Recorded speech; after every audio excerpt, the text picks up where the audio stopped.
Bueno, gaur ekarri dugu Inkognita Patagoniari buruzko pelikula eta filmina batzuk 2016an egin genuen proiektua erakusteko, eta gehien bada esplorazio proiektu bat Patagonia hegoaldean, Tierra del Fuegoko ingurunean, ez ezaguna den edo zen Kloue izotz eremuan. Bertan, alde batetik egin genuen izotz zelai honen lehenengo zeharkaldia eta mendi batzuen lehenengo igoera egin genuen, eta gero alde batetik bertako glaziarrak ikertu genituen gehien bat azkenengo hamarkadetan nola atzeratu diren ikusteko. Northanger has been sailing in Antarctica and Patagonia for more than 25 years, and it was our base camp for more than a month.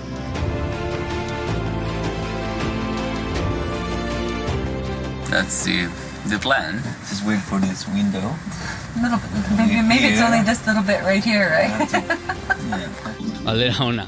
Hau txikitatik, baina gero hainbat bide hartzen dituzu, eta alde batetik geografia ikasten eta gero garatzen, ikerketa munduan sartu gara, eta glaziarrak ikertzen ditugu, Pirineoetan, Patagonia, baita Himalaian eta beste hainbat lekuetan. Eta alde batetik horrek ematen digu ingurunea ulertzeko, grina hori asetzeko aukera, Eta gero alde batetik eskalada eta eskia eta mendia ere txikitatik nire kasuan gustatu izan zaidan mundu bada, eta ez dakit oraindik jarraitzen dugu horrekin. Patagonia niretzat berezia da, bertan denbora bat bizi izan nuen, eta gero beste leku batzuk, adibidez Artikoan egon naiz, edo Himalaian, baita ere eskalatzen Alpetan, edo estatu betuetan eskalatzen dut. Alaskan ere urtero juten naiz, bertara espedizio zientifiko bat gidatzera, Juneau inguruan, Juneauko izotzelaian, eta gero ez dakit beste leku batzuk ere, orokorrean mendi ingurunetan eta iremu hotzetan ematen diren jarduerak egiten ditut, Evan Miles Amerikarra kasu horretan Artikoan ezagutu nuen, Norvegian, eta ezagutzen ginen elkarrekin lehenago, eta Himalaiara joan ginen batera. Orduan esperientzia genukan batera, landalan egiten eta baita ere eskalatzen. Eta gero Einaudi Zagirre ere geografia departamentutik ezagutzen ginen, eta gehien bat geografia mundutik ezagutzen ginen, eta hor egon zen momentu bat hirurak bat egin genuen eta guztia montatu genuen.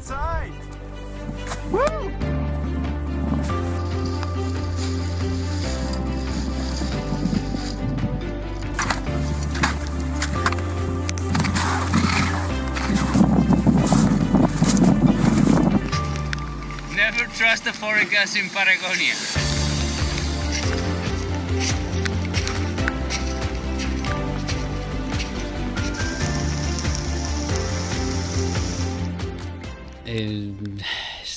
Agian oso urrun eta ez ezaguna den leku bat dela, eta ez dakit horrek olako magnetismo bat zeukan guretzako.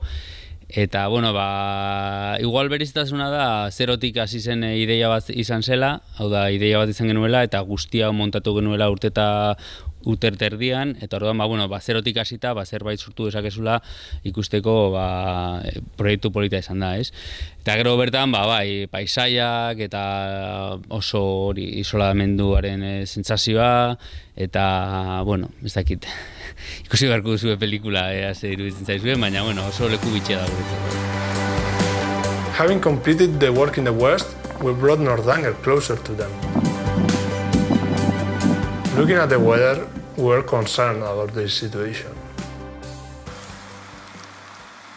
Back on the ice field, Ibai and I received a satellite phone call suggesting a favorable weather window for the next 20 hours. It's that time in the morning. And it's go time. Yeah. Wanting to take advantage of the opportunity, we left in the middle of the night, expecting a long, hard journey for the day ahead. Conditions didn't seem great, but thanks to our efforts in planning, we were quite confident in our ability to safely navigate the ice field.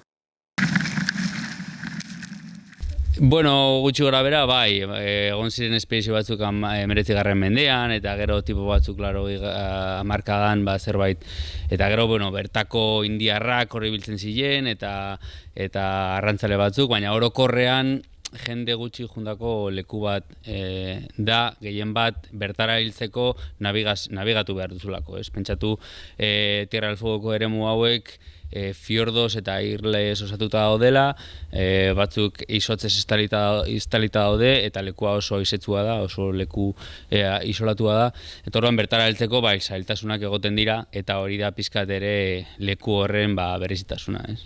The storm got worse and the wind was throwing us to the ground.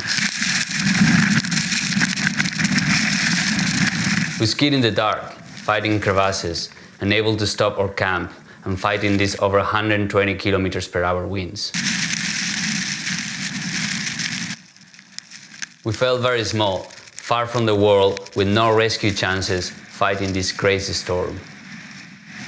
I was just falling in a crevasse. The traverse became an escape, so we just continued and continued. We just wanted to get out of there.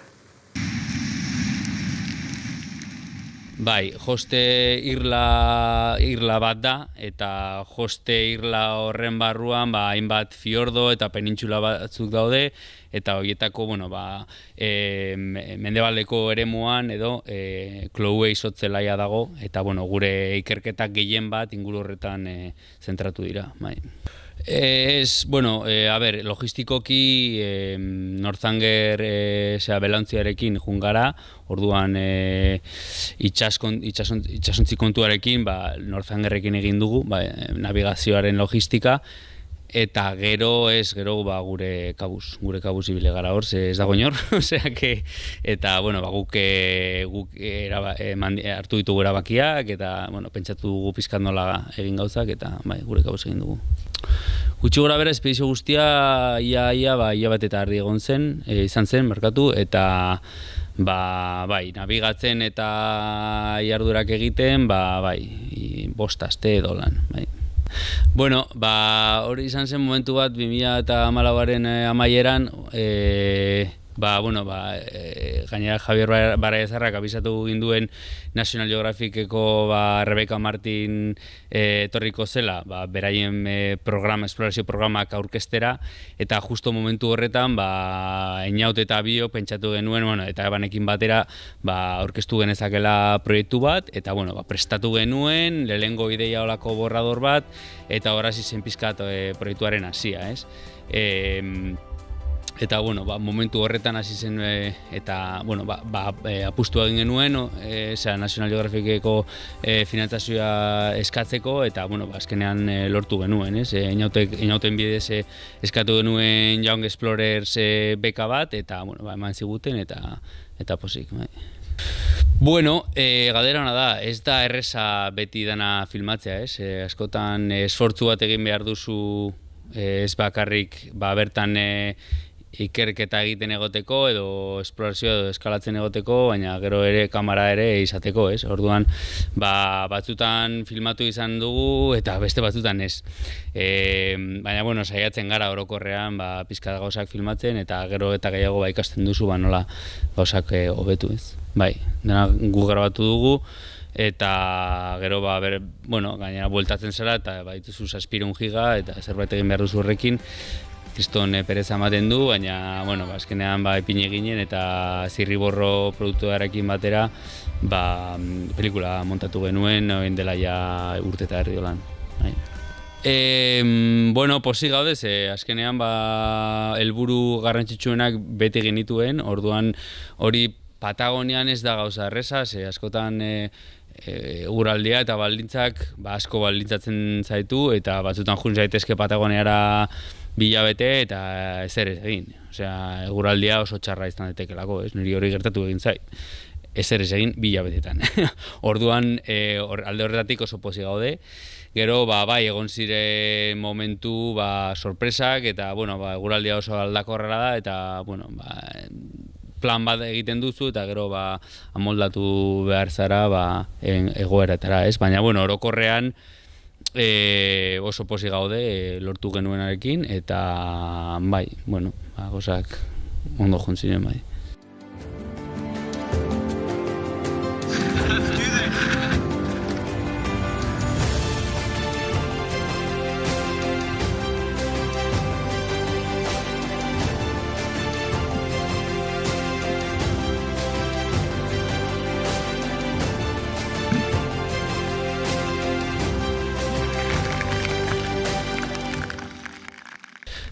Bueno, alde batetik oso interesgarria izan zen guretzat, asko ikasi genuelako finantzazioa bilatzen, urte eta erdi eman genuen zerotik bekak eskatzen, finantzazioa sponsorrak, web orrialdea, gero orain pelikula egin dugu, eta orduan guretzako alde horretatik bai izan da pixkat pausu bat, ez? Lehenago egiten genituen igual espedizioak eta bidaiak, izan ziren gehiago pertsonalagoak, baina honek izan zituen ere divulgazio helburu batzuk eta orain betetzen ari ditugunak, ez? Txarla hauek ematen,